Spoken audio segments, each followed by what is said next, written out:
મિત્રો, એક ચિંતાજનક સમાચાર એવા છે કે અરવલ્લી પર્વતમાળા અને તેના પર જે અસ્તિત્વનું જોખમ આવીને પડ્યું છે તેની ચર્ચા આજે મુંબઈ સમાચાર પર કરી છે. કારણ કે આ એક એવો વિષય છે, પર્યાવરણવાદીઓ તો તેના પર ચિંતા કરી જ રહ્યા છે, પરંતુ સાથે સાથે અરવલ્લી પર્વતમાળાનું વિશેષ મહત્વ શું છે તેની પણ ચર્ચા કરીશું. નમસ્કાર, મુંબઈ સમાચારમાં આપનું સ્વાગત છે અને હું છું જીગર.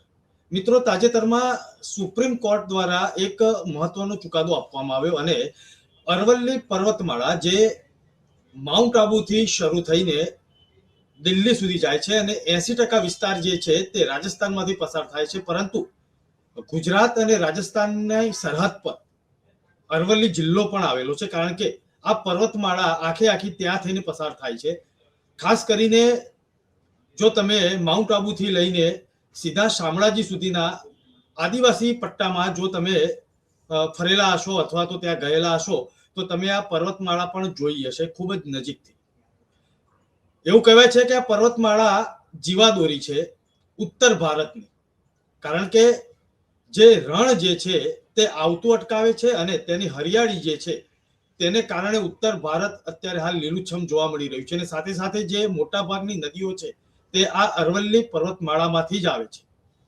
મિત્રો, પરંતુ સુપ્રીમ કોર્ટનો એવો ચુકાદો આવ્યો છે અને તેમાં 100 મીટરથી નાની ટેકરીઓ જે આસપાસની છે અરવલ્લીની, તેને ખનન માટે મંજૂરી આપવામાં આવી છે અને તેને અરવલ્લીનો ભાગ ન કહી શકાય તેવી પણ વાત છે. હવે આ તો ચિંતાનો વિષય છે, કારણ કે આવનારી જે ભવિષ્ય છે ભારતનું તે જોખમમાં છે. મારી સાથે ચર્ચામાં જોડાયેલા છે શામળાજીથી પૂર્વ સરપંચ અને અરવલ્લીની ગિરિમાળાઓ માટે મોટા થયેલા નરેશભાઈ કટારા. સ્વાગત છે નરેશભાઈ આપનું. હા, નમસ્તે. અરવલ્લીની ગિરિમાળાઓ અને તેની સાથે આપનો એક ખાસ લગાવ છે, પરંતુ અત્યારે હાલ ચિંતા થઈ રહી છે પર્યાવરણવાદીઓને, અને આ જે ગિરિમાળા છે તેમાં 100 મીટરથી નીચી જે હશે ટેકરીઓ તેના ખનન માટે પણ મંજૂરી આપી શકાશે તેવી વાત છે. આમાં નુકસાન શું થઈ શકે તેની ચર્ચા પછી કરીશું, પરંતુ અત્યારે હાલ અરવલ્લી પર્વતમાળા વિશે થોડું જાણવું છે, દર્શકોને થોડું જણાવવું છે.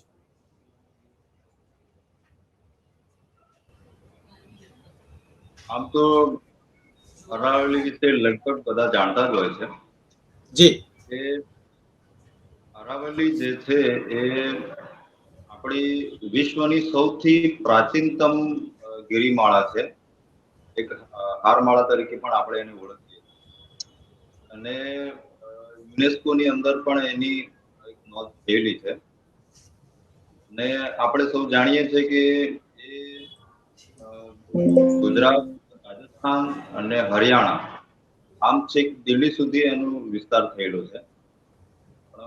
વર્તમાન સમયમાં આપણે આ ખાસ કરીને આ 3 રાજ્યોની અંદર આપણે આ હારમાળાને જોઈ રહ્યા છીએ. તો આ જે હારમાળા છે એ હારમાળા સમજી લો કે આટલી પ્રાચીનતમ છે, તો અસંખ્ય સભ્યતાઓએ આ હારમાળાઓમાં વિકસી છે અને એમનું પોતાનું જે જીવન યાપન કરેલું છે.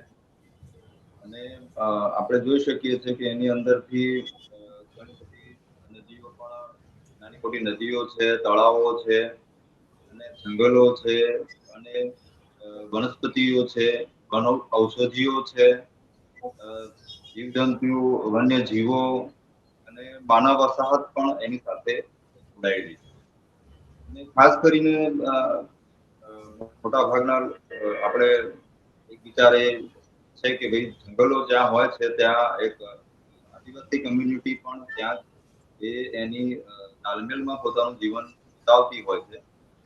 ટ્રાઇબલ જે કમ્યુનિટી છે એ પૂરી જંગલો ઉપર નિર્ભર હોય છે.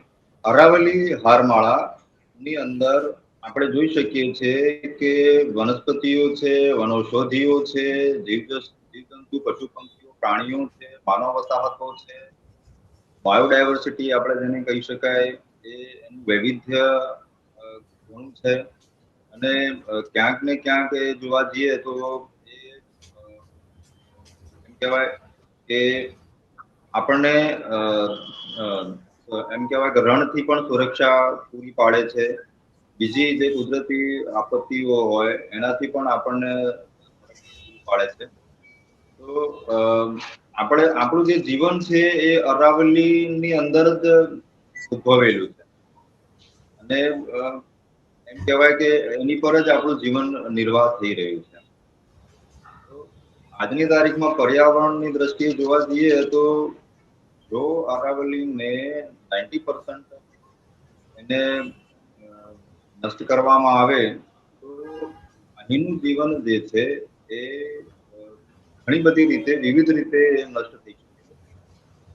તો એમ કહેવાય કે જે પ્રકૃતિ સાથેનું જે જીવન છે અને એના તાલમેલમાં જે જીવન જીવાઈ રહ્યું છે, તો આ નષ્ટ થતાની સાથે એની સાથે જોડાયેલ તમામ જીવનો નષ્ટ થશે એની પૂરેપૂરી સંભાવનાઓ આની સાથે રહેલી છે. જી. તો પર્યાવરણની દ્રષ્ટિએ જોવા જઈએ તો વૃક્ષો જવાના એટલે સ્વાભાવિક છે, અહીંયા વરસાદ પછી ઓછો થશે, વરસાદ ઓછો થશે, પછી તાપમાન વધશે એટલે કે અહીંનું પાણી જે છે, તળાવો નદીઓ જે છે એ પણ સુકાશે.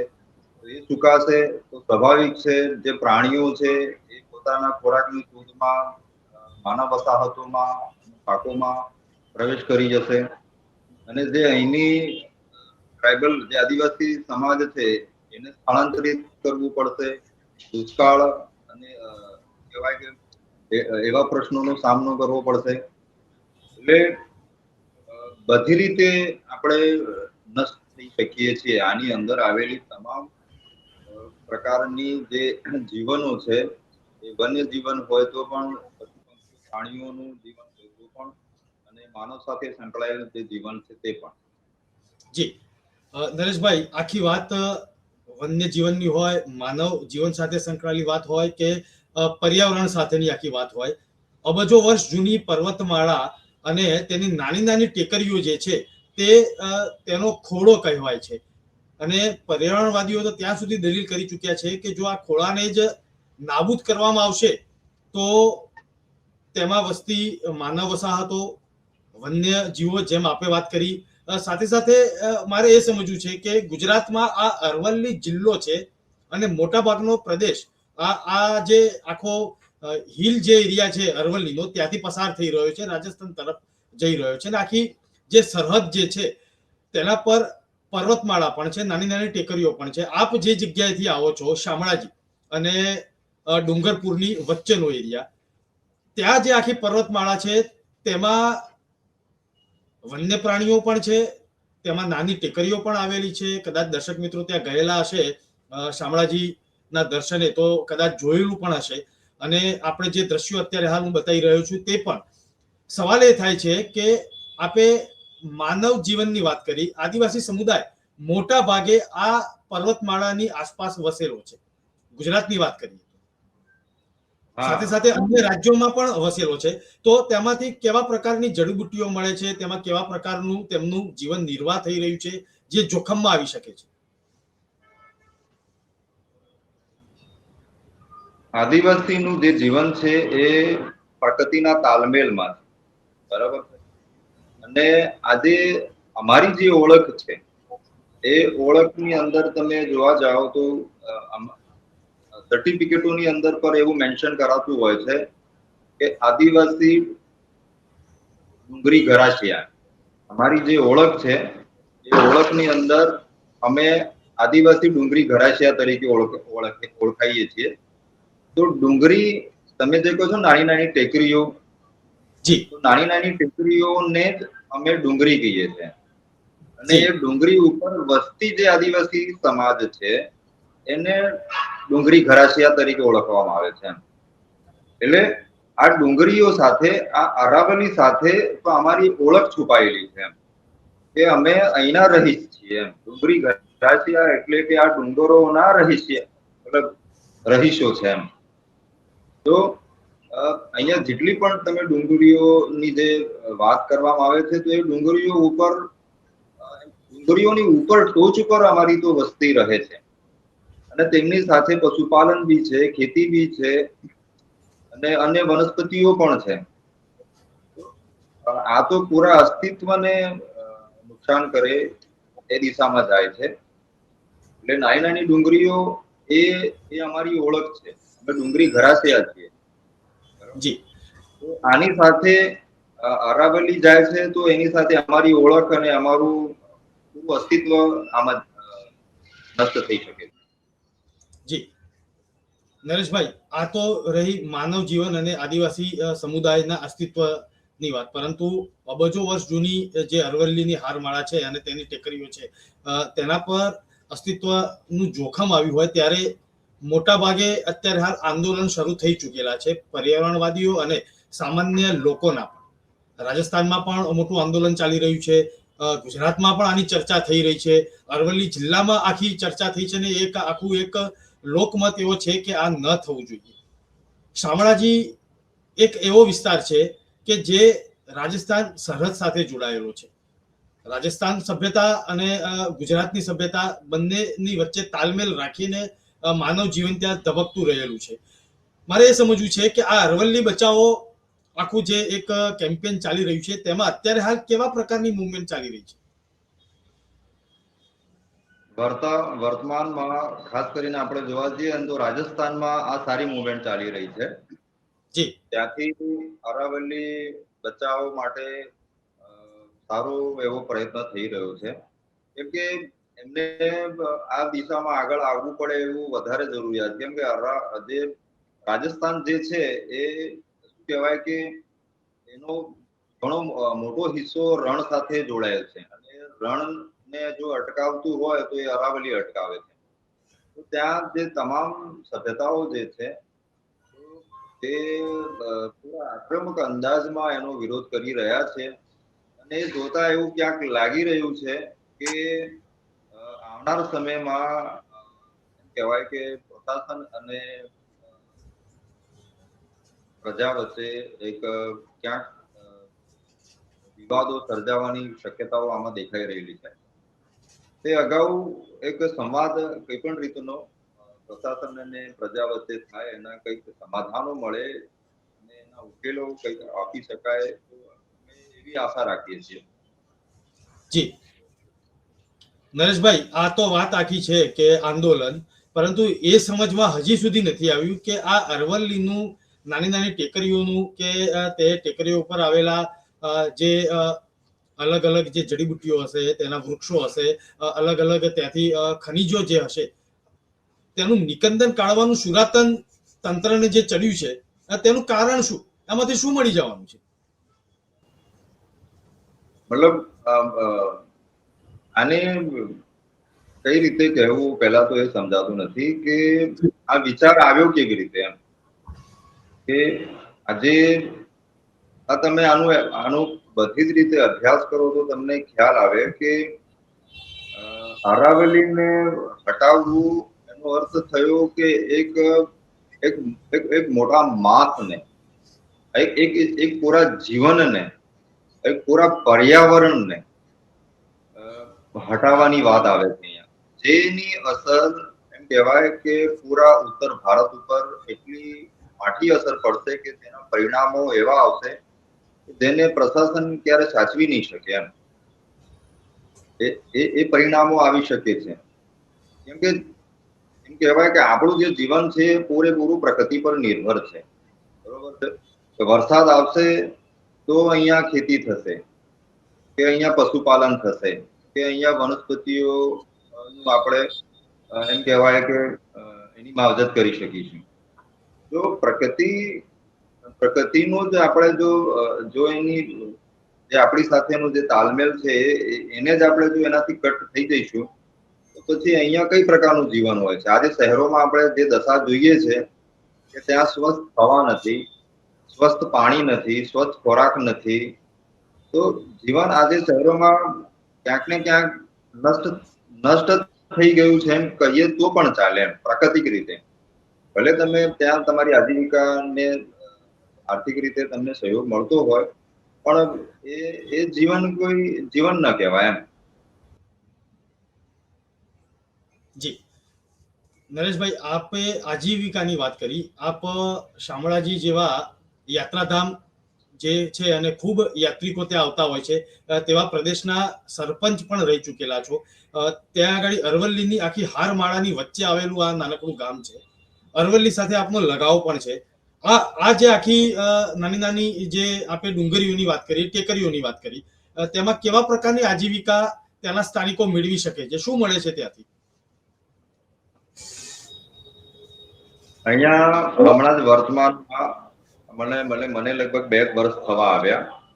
ઓકે. એક એવા વિચાર સાથે અમારા ટ્રાઇબલ આદિવાસી સમૂહોને અને સરકાર બંનેને થોડી જાગૃતતા આવે એ માટેનું એક મારું અભિયાન ચાલે છે. જેની અંદર અમે એવું કહી રહ્યા છીએ કે જે આદિવાસી સમાજ છે એ સમાજને આજની લોકશાહી પદ્ધતિમાં આપણે જોવા જઈએ તો એ જંગલોમાં રહેનારો અને પોતાનું જીવન યાપન કરનારો સમાજ છે. પરંતુ આ લોકશાહીની અંદર એની જે ભૂમિકા છે ને એક લેબર તરીકે, એક મજદૂર તરીકે આપણે ઓળખતા થયા છીએ કે એને આજીવિકા માટે શહેરોમાં જવું પડે છે અને ત્યાં પછી એને મજદૂરી કામ કરવું પડે છે. આ સ્થિતિ આપણે એક ગ્રામીણ સમાજ મતલબ ગ્રામ્ય કક્ષાએ રહેતા જે આદિવાસી સમાજની એક તો મારે એમને એ કહેવું છે કે આપણી જે અરાવલી છે, અરાવલીની અંદર વનૌષધિઓ ઘણી છે. તો વનૌષધિઓમાં આપણે જોવા જઈએ તો અહીંયા મધ મળી રહે છે, અહીંયા કહેવાય ગુંદર મળી રહે છે, અહીંયા ગુગળ મળી રહે છે, બરોબર છે. અને એમ કહેવાય કે મુસલી છે, પછી કૌચા છે. તો અહીંયા ઘણી બધી એવી ઔષધિઓ છે અને કેટલીક દુર્લભ વનસ્પતિઓ પણ અહીંયા આપણે જોવા મળીએ છે. પારિજાત છે અહીંયા. તો ક્યાંક ને ક્યાંક આપણે આને પણ બહુ મોટા લેવલે નુકસાન પહોંચાડવાના છીએ એમ. અને એ આદિવાસી સમાજનું એક એમ કહેવાય કે એમાંથી જ એક આજીવિકાનો પણ એક અમે જે ચલાવેલો પ્રયોગ જે છે એની અંદર જંગલોમાંથી જે પણ વનૌષધિઓ મળે છે અથવા તો આપણે ખેતી વિષયની અંદર જે પણ ઉત્પાદનો કરીએ છીએ તો તેને અમે પેકેજિંગ કરીને વેચાણ કરવાની એક અમે આદિવાસી મહિલાઓની જ એક આખી એક વિશ્વ ફાર્મર જે અહીંયાની એક નદી છે એ નદીના નામ ઉપરથી જ અમે એક કંપની પણ બનાવી છે જે ટ્રાઇબલ પ્રોડક્ટ તરીકે પણ ઓળખાય છે. એમાં અમે મહુવાના લાડુ છે, હળદર છે, સૂંઠ છે અને સરગવો છે, આવી ઘણી વનસ્પતિઓ છે જેનું પાવડર બનાવીને જે ફોર્મમાં અમારે કરીને અમે એને પેકેજિંગ કરીને એક આજીવિકા મેળવવાનો અને સમાજ અને સરકાર બંનેને એક આ વિષય ઉપર ભાર મૂકવાનો અમે એક અવસર ઉભો કર્યો છે. જેનાથી શું થશે કે ટ્રાઇબલ્સને જરૂરી નથી કે ત્યાં તમારે શહેરોમાં એને રોજગારી માટે જવું જ પડે, કેમ કે ઓલરેડી એવા સ્થળોમાં એવી વનસ્પતિઓની વચ્ચે રહે છે તે ખૂબ રીચ છે. બસ એને એ ટ્રેનિંગની જરૂર છે અને એને પેકેજિંગ કરીને સેલિંગ કરી શકે તો એ આજીવિકા સરળતાથી અહીંયા જ મેળવી શકે છે. એટલે સ્થળાંતર કરવાની જરૂરિયાત રહેતી નથી. પણ જો અરાવલી નષ્ટ થાય છે તો આખા આદિવાસી સમાજને આ સ્થાન છોડવું પડશે.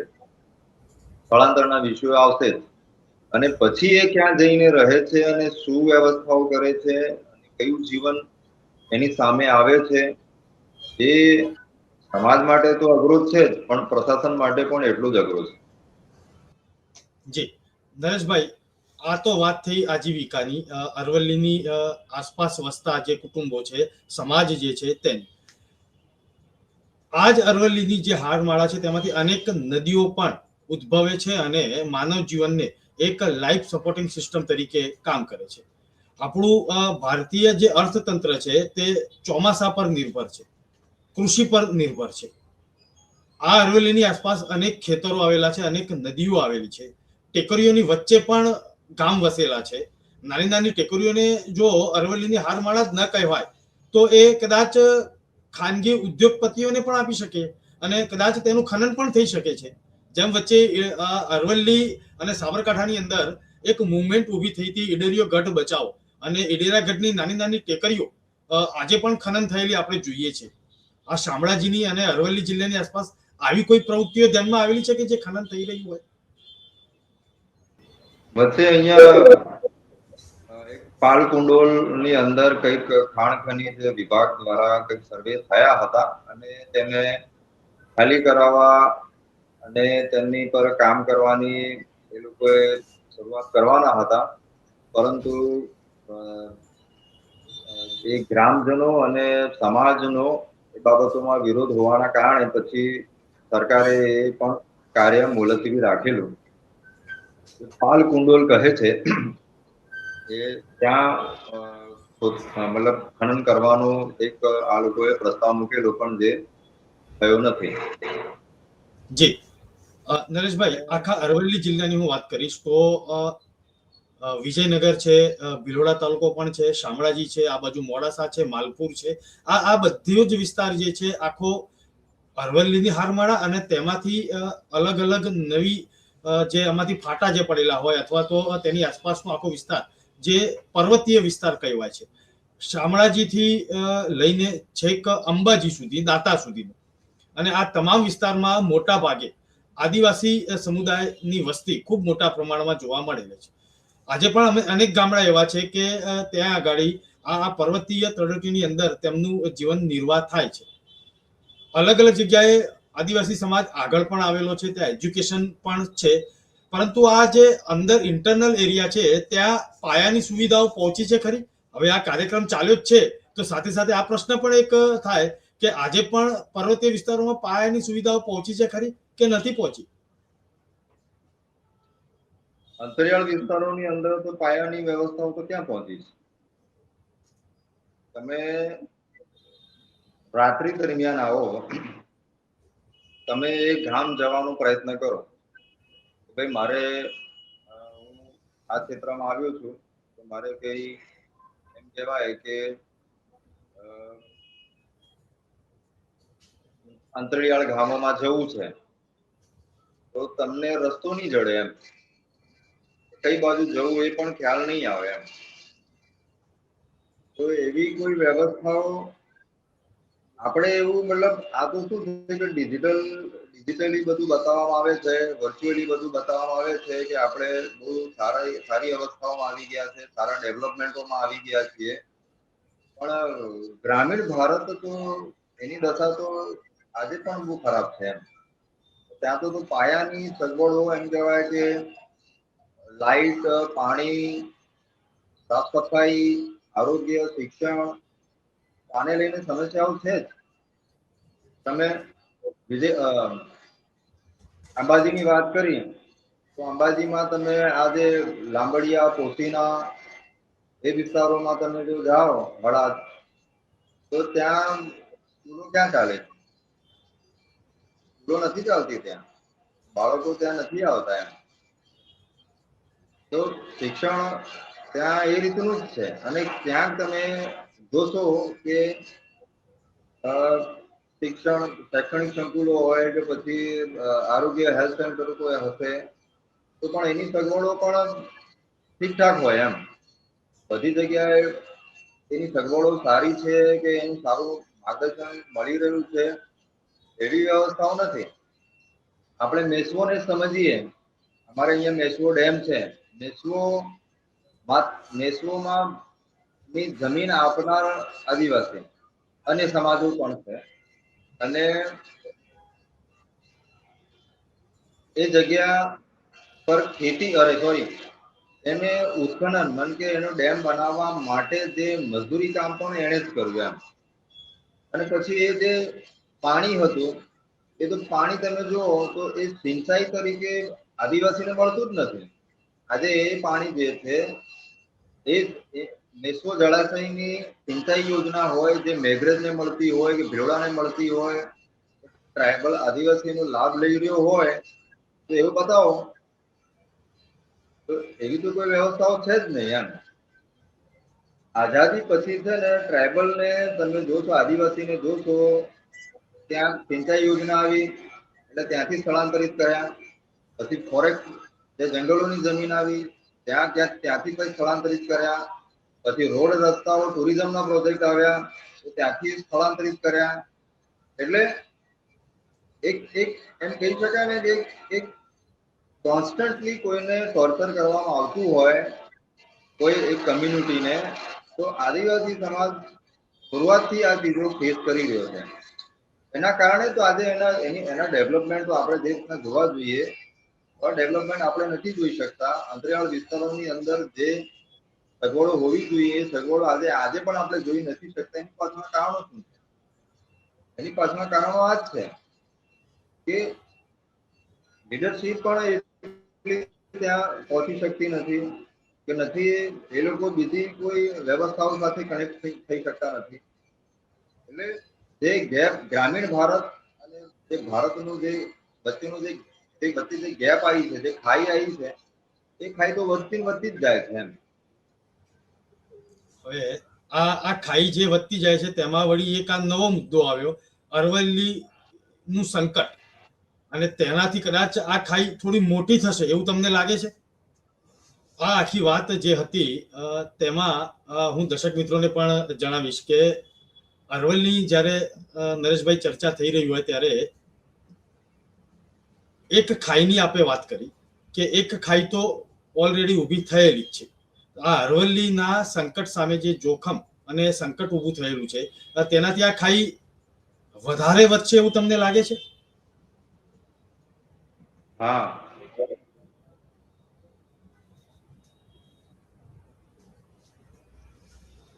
આ ખાઈ વધશે એટલે ઘણી બધી રીતે વધશે એમ. કારણ કે આ પહેલા તો આ વર્ગ જે છે આ અરાવલીની અંદર પોતાનું જીવન યાપન કરે છે, જે બધા સમાજોની વાત કરીએ આપણે અને વન્ય જીવનની બી વાત કરીએ તો આ જશે ક્યાં? આની માટે શું વ્યવસ્થાઓ છે? આની માટે પ્રશાસને શું આયોજન કર્યું છે એમ? કેમ કે આ તો એવું કહેવાય છે કે 5 કરોડ વસ્તી આ 3 રાજ્યોની અરાવલીની અંદર રહે છે એમ, બરાબર? તો આની માટે તમે એ જીવનને કેવી રીતે સુરક્ષિત કરી શકાય એમ? કે તમે 90% ડિમોલિશ કરો છો તો પછી આજે એની અંદર રહેલી વસ્તી જે છે, જે જીવન જે છે, એની વ્યવસ્થાઓ શું છે? આ તો એક મોટો વિવાદ ઉભો થશે. આનાથી તો એમ કહેવાય કે સમાજ અને સરકારની આખી વ્યવસ્થાઓ ને નુકસાન પહોંચે એટલી હદે આ જઈ શકે છે. જી દર્શક મિત્રો, આ એક વાત હતી અરવલ્લી બચાવો અને અરવલ્લી પર્વતમાળાનું આખું જે અસ્તિત્વ જે છે તેની સામે સવાલો ઉભા થયા છે નામદાર કોર્ટના એક ચુકાદાથી. હવે આ બધી વાત વચ્ચે એક વાત હું કહીશ કે નરેશભાઈ કટારા જ્યાંથી જોડાયેલા છે તે શામળાજી વિસ્તાર છે અને શામળાજી ગામથી તેઓ જોડાયેલા છે. આદિવાસી સમાજના યુવા અગ્રણી પણ છે. તેનો સ્થાનિક જે સમાજ જે છે આદિવાસી સમાજ, તે રણછોડજીનું જે મંદિર આવેલું છે, વિષ્ણુ ભગવાનનું જે મંદિર જે છે તેને કાળિયા ઠાકોર કહીને બોલાવે છે. અને નરેશભાઈ, મારી ભૂલ ન થતી હોય તો હું એમ પણ કહીશ કે અરવલ્લીની ટેકરીઓની વચ્ચે આ મંદિર છે, શામળાજી મંદિર. આ જે ભગવાન શામળિયાનું જે મંદિર છે એ અરાવલી હારમાળા ત્રિશંકુ પર્વતોની મધ્યમાં મેશ્વો નદીના કિનારે આવેલું સુપ્રસિદ્ધ યાત્રાધામ છે અને આ ખૂબ પ્રાચીન તીર્થ છે. અને સાથે સાથે અહીંયા એક દેવની મોરી કરીને પણ એક સ્થાન છે એને અડીને. તો એ બુદ્ધિઝમને લિંક કરે છે. તો શામળાજી જે છે ને એ 4 સંપ્રદાયોને ખાસ કરીને પ્રેઝન્ટ કરે છે. એમાં વૈષ્ણવ સંપ્રદાય છે, શૈવ સંપ્રદાય છે, જૈનિઝમ છે અને બુદ્ધિઝમ છે. અને અહીંયા છેલ્લા 2000 વર્ષના અવશેષો પણ આપણને મળી આવેલા છે. જે દેવની મોરી એક આખી જે સાઇટ છે એ સાઇટ પેલા બૌદ્ધનો મઠ હતો એવું 2nd 3rd સેન્ચુરીની અંદર અહીંયા એક એમ કહેવાય કે બૌદ્ધ ધર્મનું એક મોટું કેન્દ્ર હતું એવું પણ એને કહી શકાય છે. અને જેના અવશેષો આજે બરોડા મ્યુઝિયમમાં મૂકવામાં આવેલા છે. તે પૂરી ટેરાકોટાની એક ભગવાન બુદ્ધની અહીંયા પ્રતિમા મળેલી, સ્તૂપ મળેલું છે અને વિહાર મળેલું છે. 30 ઓડિયોનો વિહાર એ ત્રીજી સદીનો છે. તો ક્યાંક આપણે આને અરાવલીની હેરિટેજ એટલે કે એનો સાંસ્કૃતિક વારસો તરીકે જો એને જોવા જઈએ ને તો અહીંયા તો બહુ બધી પ્રાચીનતમ સભ્યતાઓ રહી ચૂકી છે અને એના અવશેષો પણ આ પ્રાચીન હારમાળાની અંદર ઘણી બધી જગ્યાએ ઘણી બધી સાઇટો છે જેનું કંઈ અત્યાર સુધી કોઈ એક્સપ્લોર થયું નથી, જેસે તે અવસ્થાઓમાં છે.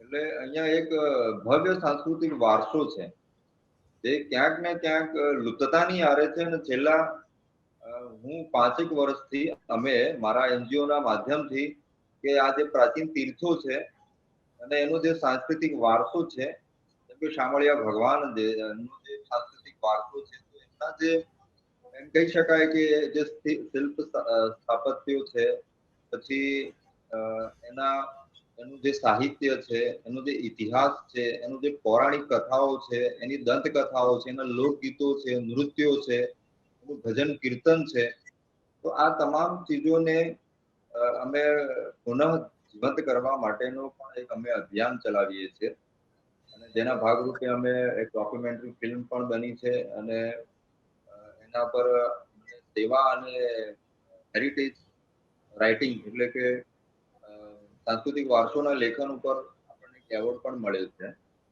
જી, વારસો આ બહુ પ્રાચીન છે અરવલ્લીની હારમાળાઓમાં, જે અત્યાર સુધી એની એટલી નોંધ લેવાઈ નથી. આપણે અહીંયાથી થોડા આગળ જઈએ તો પોળો પણ એક હેરિટેજ સાઇટ છે, જ્યાં જૈન મંદિરો આવેલા છે. તો એવી અસંખ્ય સાઇટો છે જે ક્યાંક કોઈક જાણીતી છે અને ક્યાંક હજી પણ ઇટ ઇઝ જ અવસ્થાઓમાં છે, મતલબ કે એ જીર્ણોદ્ધાર મતલબ એની અવસ્થાઓમાં પહોંચી ગયું છે. તો હેરિટેજ ને હવે તો મતલબ આ વિષય ચાલી રહ્યા છે એટલે આ તો હેરિટેજ ને બી કેવી રીતે, વારસોને બી પુનઃ કેવી રીતે જીવંત કરવું, એ બી એક પ્રશ્ન હવે ઉભો થાય છે. એમ જી, દર્શક મિત્રો, અરવલ્લીની હારમાળામાં અનેક સાંસ્કૃતિક વારસો છે. આપણું એક ધબકતું જે જીવન અબજો વર્ષથી આ ટેકરીઓની વચ્ચે જીવતું હતું, તેનો પણ એક વારસો છે. નરેશભાઈએ વાત કરી તેમ અલગ અલગ સંપ્રદાયોનો પણ વારસો છે. આ બધો જ સાચવવો એ આપણી જવાબદારી છે. હવે જોવાનું એ રહેશે કે આ જેને પણ આ જે સુરાતન ચડ્યું છે, નિકંદન કાઢવાનું, તેને ઉપરવાળો સદબુદ્ધિ આપે, ભગવાન શામળાજી પણ સદબુદ્ધિ આપે તેવી આપણે આશા રાખીએ નરેશભાઈ. અને છેલ્લે આપ અમારી સાથે જોડાયા મુંબઈ સમાચારમાં અને અરવલ્લી વિશે વાત કરી, તે બદલ હું આપનો આભાર માનું છું. દર્શક મિત્રો, જોડાયેલા રહેજો, કારણ કે આ કાર્યક્રમ અહીં પૂર્ણ થાય છે, પરંતુ તંત્ર તરફથી, સરકાર તરફથી પણ એક ખુલાસો આવેલો છે અને સરકારશ્રીનું એવું કહેવું છે કે 90% અરવલ્લીનો પ્રદેશ જે છે 4 રાજ્યોનો, તે આરક્ષિત રહેશે જ. હવે કેવી રીતે રહેશે તે મંત્રીજી કહી રહ્યા છે, તે સાંભળીએ. अरावली में कोई भी रिलैक्सेशन नहीं दिया गया है. पहली बात, अरावली भारत के 4 राज्यों में है, दिल्ली, राजस्थान, हरियाणा और गुजरात. टोटल अरावली 39 डिस्ट्रिक्ट्स में है. अरावली की पिटीशन 1985 से चल रही है. इस पिटीशन में चलने के बाद अरावली में माइनिंग के स्ट्रिक्ट नियम होने चाहिए, इसके हम भी पूरी तरीके से समर्थन करते हैं. सुप्रीम कोर्ट ने चारों राज्यों को कहा कि अरावली की सेम डेफिनेशन होनी चाहिए. सेम डेफिनेशन में 100 मीटर को, जो कि 1968 का जो जियोलॉजी का स्टडी है रिचर्ड मॉर्फी, उसके कारण है. कुछ यूट्यूब चैनल ने और कुछ लोगों ने एक कंफ्यूजन खड़ा कर दिया कि 100 मीटर का अर्थ ही होगा टॉप के 100 मीटर. ऐसा नहीं है.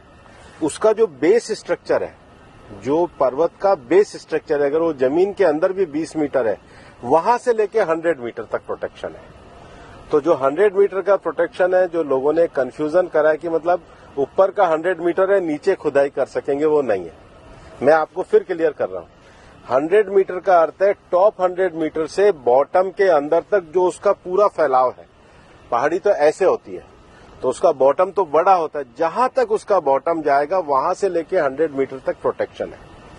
और अगर एक पहाड़ी और दूसरी पहाड़ी के बीच में 500 मीटर का ही गैप है, तो वो जमीन भी अरावली रेंज मानी जाएगी।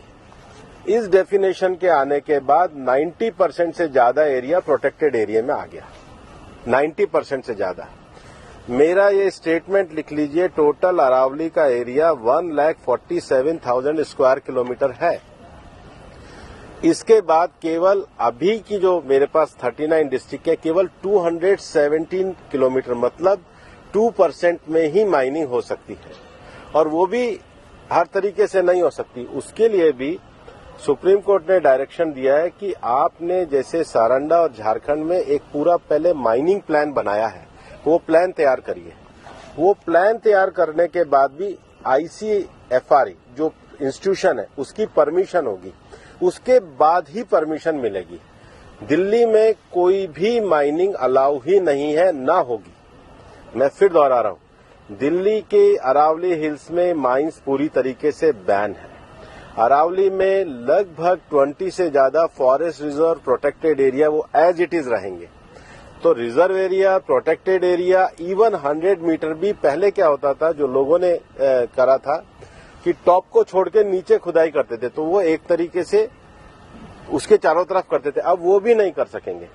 तो मुझे लगता है सुप्रीम कोर्ट ने जो निर्णय दिया है, ministry of environment, survey of India, geological survey of India, और जियोलॉजिकल सर्वे ऑफ इंडिया में जो इंटरनेशनल स्टैंडर्ड है रिचर्ड मार्फी, उसको दिया है। उसके बाद भी मामला सुप्रीम कोर्ट में है। हम पूरी तरीके से सहयोग करने के लिए तैयार हैं। पिछले 2 साल से लगातार स्वयं प्रधानमंत्री जी ने अरावली में वृक्षारोपण किया है। ये सरकार पिछले 2 साल से ग्रीन अरावली का मूवमेंट चला रही है। मैंने खुद ने पिछले दिनों उदयपुर में सारे डीएफओस की, मतलब चारों जिलों के 39 डीएफओ की मीटिंग करी है। हम हर डिस्ट्रिक्ट में अरावली की नेटिव स्पीशीज का एक नर्सरी लगा रहे हैं। हम ग्रीन अरावली के लिए प्रतिबद्ध हैं। ये एक झूठ फैलाया जा रहा है। और सबसे बड़ी बात है कि ये जो रिपोर्ट है, ये 2006 से राजस्थान में ऑलरेडी लागू है। इसमें कुछ भी एडिशन नहीं किया गया, बल्कि अरावली के टॉप से लेके और जमीन तक, मतलब जमीन से पूरा ऊपर 100 जो स्ट्रक्चर है, वो सारा प्रोटेक्टेड की श्रेणी में आता है। નરેશભાઈ, આપ અમારી સાથે જોડાયા તે બદલ હું આપનો આભાર માનું છું।